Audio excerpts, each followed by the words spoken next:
Hello everyone, welcome back to the World Conflict. Monitor, please subscribe and like my videos. Today we're examining a dramatic and alarming story. Lukashenko trapped. Belarus collapses as 500,000 flee west. In this video I will break it down. The exterior, how the situation looks from the outside. The interior, what's happening inside Belarus. This will be a big section. The performance, how well the regime is holding together or crumbling. Safety features, how people are protected or endangered. The unique selling points, i.e., how the regime tries to maintain legitimacy. The price, what is being paid in human cost, economically, socially, and then a conclusion. From the outside, Belarus under Lukashenko presents a facade of a strong, stable state.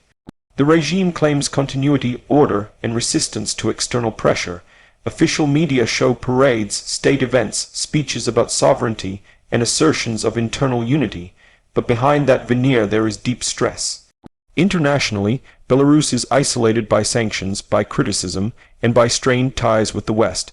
At the same time, Belarus is increasingly tied into Russia's orbit, hosting Russian military assets and aligning foreign policy with Moscow.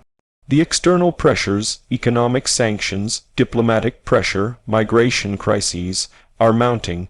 Large numbers of citizens are fleeing westwards, indicating a loss of confidence in the state's ability to protect and provide. The visible signals, border crossings, mass emigration, protests, criticism show the external shell of the state is under siege. Now, inside Belarus is a far darker and more complicated story. And this is where much of the drama lies.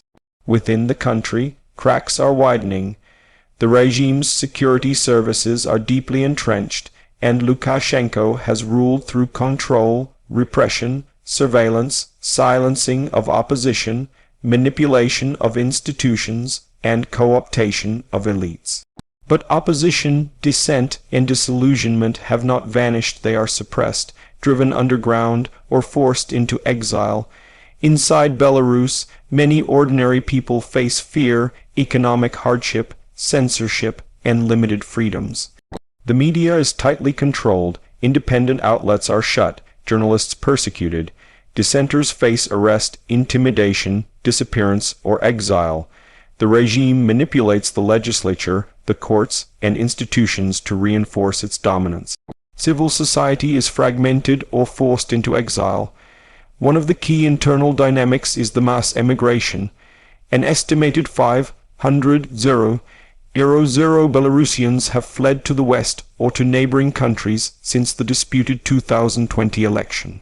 Many of these are professionals, intellectuals, activists, and youth. This brain drain strikes at the core viability of the state, the loss of human capital, social cohesion, and loyalty. Inside, the regime tries to stem the flow with travel restrictions, passport renewal blocks, repression of dissent, and control of border security. But those measures also feed resentment and desperation. Inside the state apparatus, loyalty is bought or coerced. Key ministries, security agencies, and local governments depend on patronage, intimidation, and surveillance. But as pressure increases, cracks arise. Local officials may grow reluctant, morale weakens, corruption grows, and internal dissent may fester. The regime sometimes tries symbolic concessions, releasing some political prisoners, offering limited reforms to relieve pressure, but these are often too little and too late. For example, Belarus recently released 52 political prisoners in what was presented as a gesture to improve relations with the U.S., but critics argue this is a gambit, not genuine reform. Further internal stress comes from the economy. Sanctions, isolation, mismanagement, dependence on Russia, and lack of investment hamper growth. Basic services suffer. People endure hardships in everyday life, inflation, shortages, limited opportunities. That in turn fuels discontent, especially among younger generations who see no future under the status quo. Also inside is the ideological struggle. The regime projects a narrative of sovereignty anti-Western conspiracy, fortress Belarus identity, and appeals to stability over chaos. But many inside reject that narrative, demanding rights, accountability, democracy. The conflict between the regime's imposed narrative and the lived reality of people creates tension, cognitive dissonance, and resistance. Small acts, protests, dissent, online activism, support networks in exile. So inside Belarus is not monolithic solidity, it's a pressured, brittle system trying to hold itself together amidst internal fractures and external assault. Turning to performance, how well is Lukashenko's regime holding together under the strain? The answer is mixed but trending downward. On the one hand, the regime still retains substantial coercive capacity, security forces, secret service, police, border control, surveillance, crushing protest capacity. It can suppress uprisings, control media, and punish dissent, but cracks in performance are evident. Mass emigration reflects loss of public confidence. The regime's inability to deliver growth, prosperity, or freedom undermines legitimacy.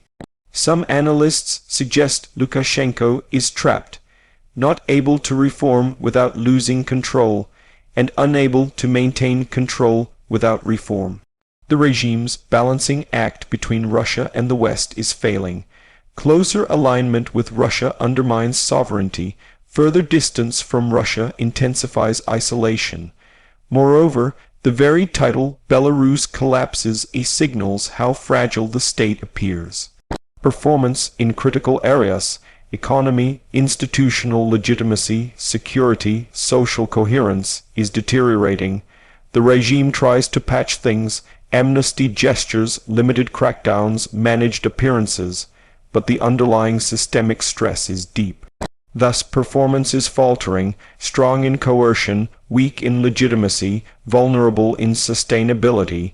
Now consider safety features, that is, how Belarus and its citizens are protected or endangered in this crisis environment.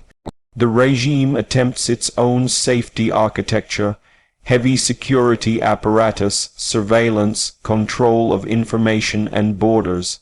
It uses restriction of movement, tight policing, suppression of protest, and punitive measures to preserve internal safety for itself. For citizens, however, safety is precarious. Many people fear arrest, arbitrary detention, torture, disappearance. Exiles risk losing rights, having passports revoked, being denied renewal. Indeed, Belarus decreed that Belarusians abroad cannot renew passports at embassies, forcing some into stateless limbo. Some returnees have been subject to detention or prosecution for minor acts, speech, or social media posts. Activists warn that citizens returning from abroad risk politically motivated charges.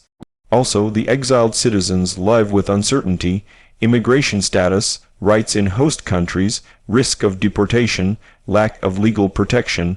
On top of that, in times of collapse, uncertainty, or crisis, basic protections, health, social safety nets, legal rights weaken.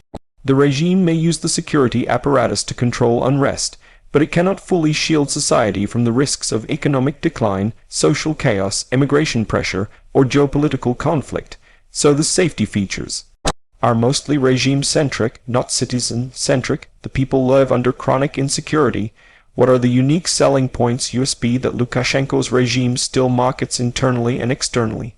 These are the arguments and promises the regime uses to maintain support or legitimacy. 1. Stability and order. The regime presents itself as the bulwark against chaos, foreign meddling, unrest, or color revolutions. People are told the alternative to strong rule is disorder, instability. 2. Sovereignty and independence. The regime claims it defends Belarus's sovereignty, resisting Western interference or imposition. It frames opposition or foreign criticism as attempts to destabilize Belarus. 3. Social benefits and continuity. Even under strain, the regime tries to sustain some social services, pensions, subsidies, or state employment to maintain a social contract, however limited. 4. Patriotism and identity. The regime appeals to national symbols, historical continuity, fear of loss of identity, and framing dissenters as traitors or foreign agents. 5. Geopolitical leverage. Belarus positions itself as a strategic middle ground, a Swiss knife between East and West, by being useful to Russia military transit. Hosting assets, the state gains some diplomatic value. 6. Controlled concessions as show, by occasionally releasing political prisoners, announcing controlled reforms, or engaging in diplomatic deals. The regime tries to project flexibility without surrendering power, thus presenting itself as responsive but firm.